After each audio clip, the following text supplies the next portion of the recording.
প্রিয় শিক্ষার্থীরা, চলো আজকে আমরা দেখব অনুশীলনী 4.1, যেটা তোমাদের গণিত বইয়ের বীজগণিতের অংশ।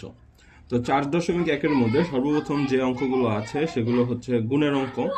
তো গুণ জিনিসটা কি সেটা আমরা আগে বুঝি। নর্মালি ছোটবেলায় তোমরা গুণগুলো করছো এরকম, যেমন 2 × 3 গুণ করলে কত হয়েছে 6, আবার 4 × 5 গুণ করলে কত হয় 4×5 = 20, এই টাইপের অঙ্ক। কিন্তু আমরা এখন যেহেতু ক্লাস 7-এ উঠে গেছি, তাই আমাদের এখন অঙ্কগুলো হবে শুধুমাত্র সংখ্যা না, এর সাথে বিভিন্ন রকমের অক্ষরগুলোও থাকবে, যেমন a × a, b × b, অথবা a × b। যখন আমরা গুণের সংখ্যার বদলে যখন অক্ষরের গুণগুলো আমরা করব, তখন একটা জিনিস তোমরা খেয়াল রাখবে, সবগুলো সংখ্যার উপরে যে পাওয়ারগুলো থাকবে সে পাওয়ারগুলো আমাদেরকে যোগ করতে হবে। তাহলে আমরা প্রথম শর্ত কি পাইলাম? গুণের সময় পাওয়ার প্লাস পাওয়ার। তো পাওয়ার প্লাস পাওয়ার জিনিসটা কি একটু বুঝিয়ে বলে। যেমন তোমরা এখানে দেখতে পাইতেছো দুইটা এ আছে, দুইটা এর উপরে কোনো রকমের সংখ্যা দেওয়া নাই।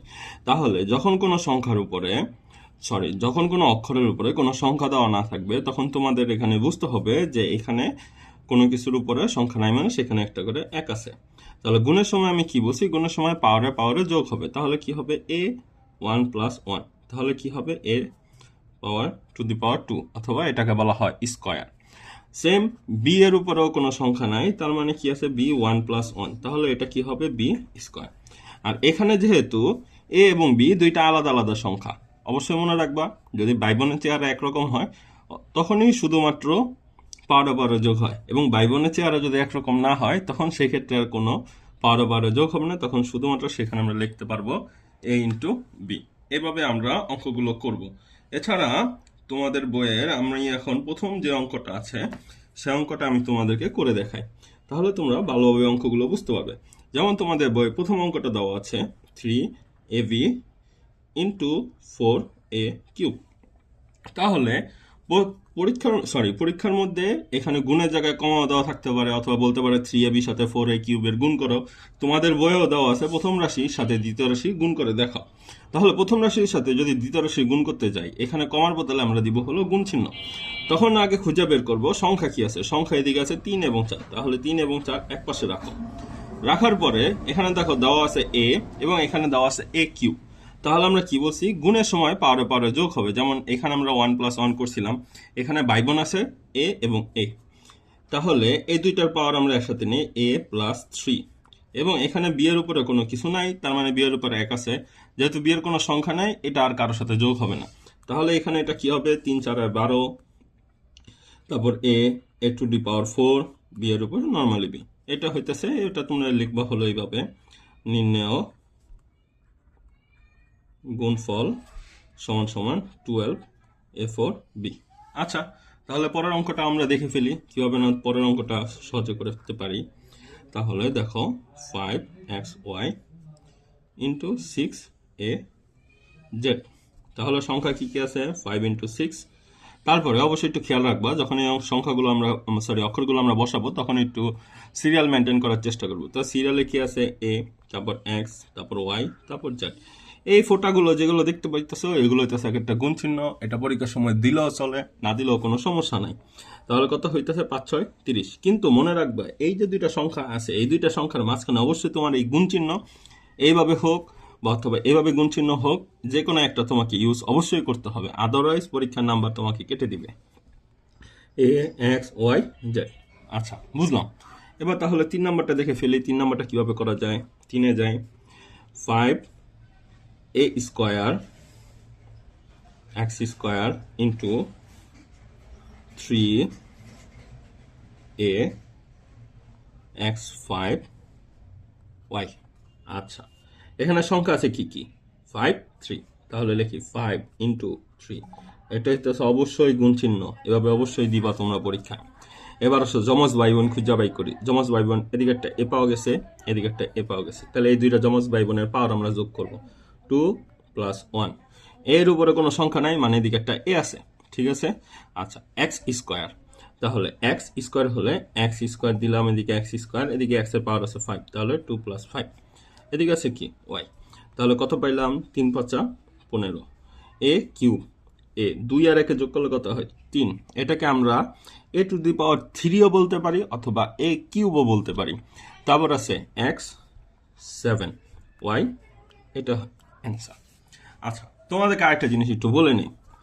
ধরো কোনো সংখ্যার উপরে a to the power square, তার মানে কি বুঝবা, a আছে 2টা।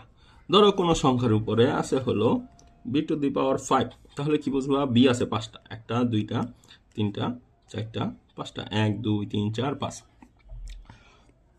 তাহলে এইখানে আমরা কি বুঝতেছি, a কিউব তার মানে a আছে 3টা, x 7 তার মানে x আছে 7টা, y একটাই দেওয়া আছে। তাহলে এইভাবে তোমরা পরীক্ষার সময় এই জিনিসটাকে মাথায় রাখার চেষ্টা করবা। আচ্ছা, তাহলে আমরা একটু 4 নম্বর অঙ্কে যাই। দাঁড়াও, আমি একটু 4 নম্বর অঙ্কটা খুঁজে নিই। আচ্ছা, 4 নম্বর অঙ্কটা দেওয়া আছে। আচ্ছা, 4 নম্বর অঙ্কে যাওয়ার আগে আমরা একটা ছোট্টখাট্ট জিনিস শিখা ফেলি। গুণের ক্ষেত্রে চিহ্নের যে ব্যাপারটা, চিহ্ন জিনিসটা কি, চিহ্ন তো তোমরা চিনো। একটা আছে প্লাস, তারপর আছে মাইনাস মাইনাস, তারপর হচ্ছে প্লাস মাইনাস মাইনাস প্লাস।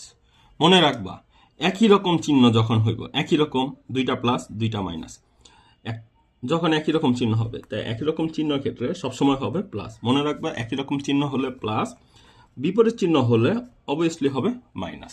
আমি আবারও বলতেছি, জিনিসটা এভাবে মনে রাখবা, একই রকম চিহ্ন যদি হয় তাহলে সেই ক্ষেত্রে সবসময় প্লাস হবে, বিপরীত চিহ্ন যদি হয় সেই ক্ষেত্রে সবসময় মাইনাস হবে। তাহলে চলো আমরা 4 নম্বর অঙ্কটা করি। 4 নম্বর অঙ্কে কি আছে, 8 a স্কোয়ার b।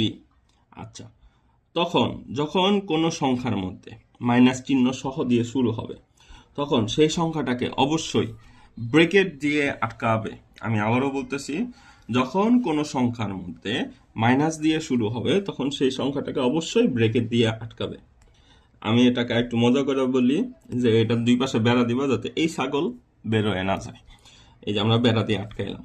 আচ্ছা, এখন যখন কোনো সংখ্যার সামনে কোনো চিহ্ন দেওয়া না থাকবে, বুঝতে হবে সেই সংখ্যার সামনে একটা প্লাস আছে, এই প্লাসে এই মাইনাসে হবে মাইনাস, এই প্লাসে এই মাইনাসে হবে মাইনাস। শেষ। আমরা কি বুঝছি দেখো, এখানে প্লাস প্লাস হলে প্লাস, মাইনাস মাইনাস হলো প্লাস, প্লাসে মাইনাসে হলো মাইনাস, মাইনাসে প্লাসে হলো মাইনাস। তাহলে আমাদের এটা কোন শর্তে যেতেছে, মাইনাসে প্লাসে বা প্লাসে মাইনাসে। এটার সামনে প্লাস আছে, এই যে প্লাস, এটার সামনে মাইনাস আছে, এই যে মাইনাস। এই দুইটা যদি হয় বিপরীত চিহ্ন হলে সবসময় হবে মাইনাস। শেষ, আমাদের চিহ্নের কাজ শেষ। আমাদের চিহ্নের কাজ শেষ হওয়ার পর এখন আমরা সংখ্যার কাজ করব। 8 ইন্টু 2, এই যে এখান থেকে 8 নিলাম, এখান থেকে 2 নিলাম, 8 2। এই মাঝখানেটা দশমিক চিহ্ন না, এটা অবভিয়াসলি গুণ চিহ্ন। তারপর কি আছে, এর কোনো যমজ ভাই বোন নাই, তাহলে এ একলাই বসা পড়ছে। বি এর এদিকে একটা বি আছে, এদিকে 2টা বি আছে, তাহলে বি এর উপরে কোনো মান নাই, মানে এদিকে একটা বি আছে, বি এর উপরে 2 আছে, মানে এদিকে 2টা বি আছে। তাহলে কি হলো, মাইনাস 8 দুগুণে 16 এ স্কোয়ার বি কিউব। অবশ্যই মনে রাখবা, যখন তোমরা অ্যান্সারটা লিখবা এভাবে লিখবা, নির্ণয় গুণফল 12 এ 4, তারপরে এটার মধ্যে দিবা নির্ণয় গুণফল মাইনাস 16 এ কিউব বি কিউব, এরকম করে লাগবে। আমি তাড়াতাড়ি করার জন্য এটা করতেছি। আচ্ছা, পরের অঙ্কেতে 5 নম্বর অঙ্কটার দিকে যদি আমরা খেয়াল করি, 5 নম্বর অঙ্কটা কি আছে, minus 2 A B x square. ঠিক আছে, দেখো সামনে আমরা কি চিহ্ন পাইছি, মাইনাস চিহ্ন, তাহলে এটারে কি দিয়ে আটকাবো, বেড়া দিয়ে আটকায় দিব, মানে ব্রেকেট দিব।